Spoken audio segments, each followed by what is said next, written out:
Hi, we're Yeshiva University's WSSW writing consultants.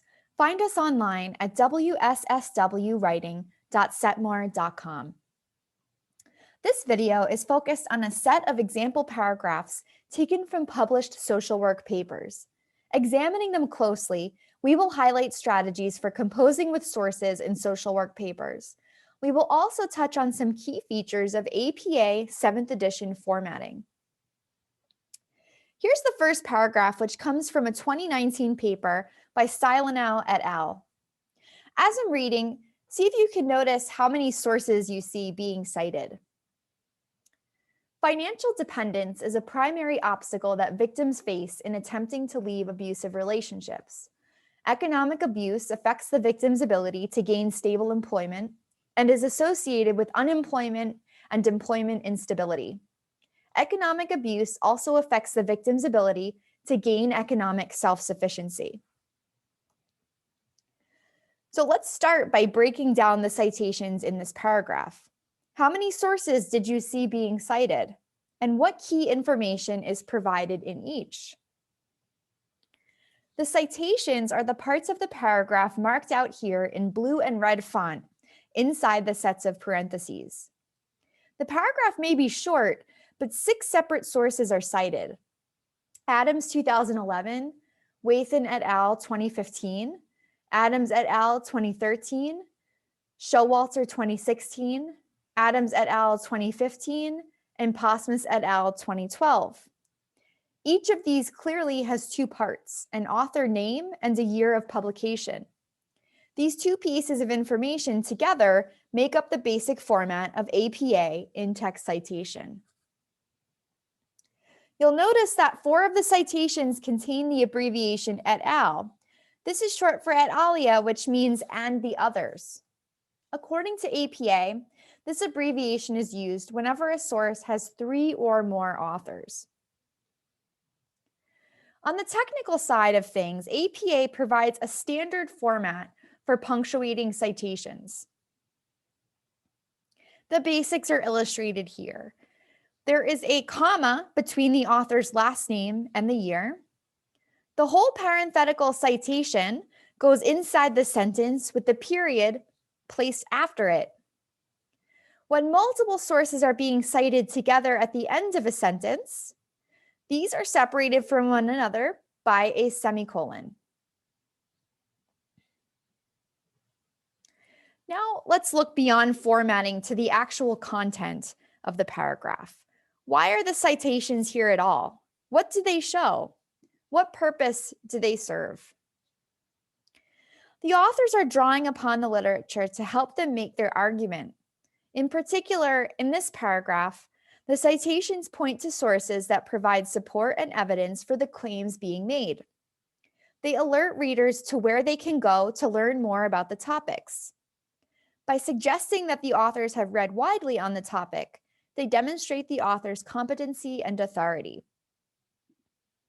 One last question to consider for this first example paragraph. How do its 3 sentences fit together? What is the scheme of organization? We can break down the scheme of organization into 2 parts.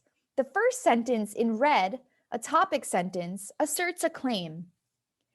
The next 2 sentences in blue provide elaboration, answering the question, how so? The elaboration includes 3 points of support, 3 specific ways in which financial dependence tends to become an obstacle. So we've just looked at a paragraph citing multiple sources. Let's look at another paragraph that shows another possibility. This next example paragraph is adapted from a 2019 paper by Brandon Friedman. Worthington et al. 2002 proposed the first influential model of heterosexual identity development. The model is based on a 2-dimensional exploration of sexual identity, the intrapsychic development of the individual and the individual's social development. This conceptualization resulted in a matrix of 5 statuses, named as such to reduce the implication that sexual identity development requires a specific temporal progression.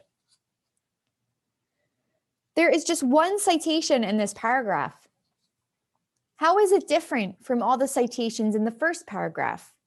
And what purpose do you think is served by presenting the source in this different way?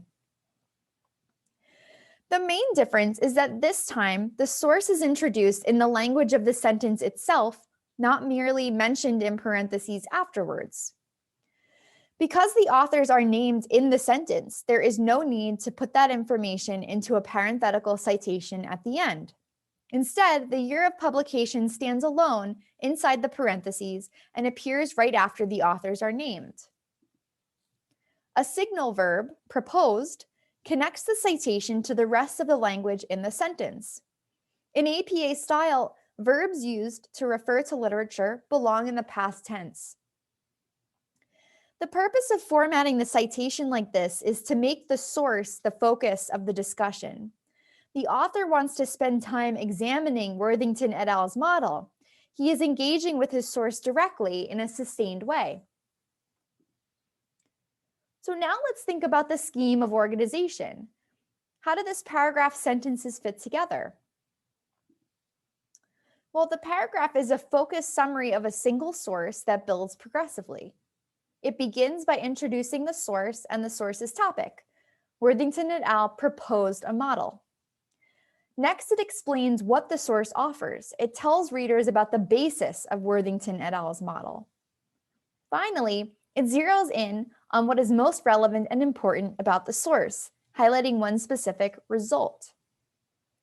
So now we've seen a paragraph working with multiple sources and working with just one source. Let's look at another possibility. Here's the third example paragraph, which comes from a 2019 paper by Mapp et al. The code of ethics can be strengthened to be more explicitly rights-based. For example, the first ethical value is that of service. Social workers' primary goal is to help people in need and to address social problems. This statement reflects a hierarchical view of social work practice that can be disempowering to the people whom social workers seek to help. In contrast, a rights-based approach to social work sees people as deserving of fundamental rights on the basis of their inherent humanity, not due to their neediness or deficit. A rights-based ethical value statement would read instead, social workers' primary goal is to realize people's human rights. There are some elements in the citation here that we haven't seen before. What do you notice? How is it different from the citations in paragraphs 1 and 2? One difference is that in the first two paragraphs, we saw paraphrases. The authors had put what they borrowed into their own words. Here, the borrowing is a direct quote from the source. This is signaled by the quotation marks on either side. Also, APA format requires writers to provide the page number of a direct quote. So P.5 is added here as a third element within the parentheses. Another difference is that we have a different kind of author. Instead of a person or group of people, it's an organization, the National Association of Social Workers, who compose the document being cited. Because National Association of Social Workers is a long name that would be cumbersome to repeat again and again in the paper, the authors have provided an acronym. Now, from here forward in the paper, the authors can just write NASW when referring to this source. What purpose do you think is served by this citation? Why did the authors quote instead of just paraphrasing? It's important to note that sources are used for more than just support or evidence. Here, the source is brought in as an opposing view to be disputed. Quotation makes sense as the exact actual language of the NASW Code of Ethics is the object of the author's analysis. APA encourages writers to paraphrase as much as possible so that their own voice comes through clearly. But if the specific word choices or phrasing in the original text have relevance, then quoting is okay. So to recap, in the first two paragraphs, we looked at examples of paraphrasing one or more sources. In this paragraph, we looked at quoting. Let's look at another possibility. So paragraph 4 is adapted from a 2019 paper by Sabbath. The most obvious material benefit of work is income. Income is one of the core elements of socioeconomic status, which is itself a fundamental or upstream determinant of health and well-being. Another way that work can be health enhancing, particularly in the United States, is through benefits.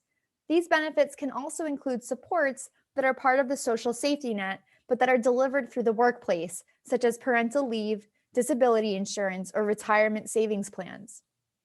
Finally, work can lend a sense of purpose and meaning to life, especially for those who experience their vocation as a calling. Let's consider the scheme of organization. How do these sentences fit together? By noticing the 3 pairs of highlighted words, we can grasp how the author has achieved cohesion and flow across the whole paragraph. The overall scheme of organization is list of benefits of work. Each sentence adds something new to that list. In constructing the sentences, the author has taken care to create a chain of linkages. The first sentence introduces the idea of income. The second sentence starts from the idea of income and then connects it to the idea of health. The third sentence starts from the idea of health and then connects it to the idea of benefits. The fourth sentence starts from the idea of benefits and builds from there.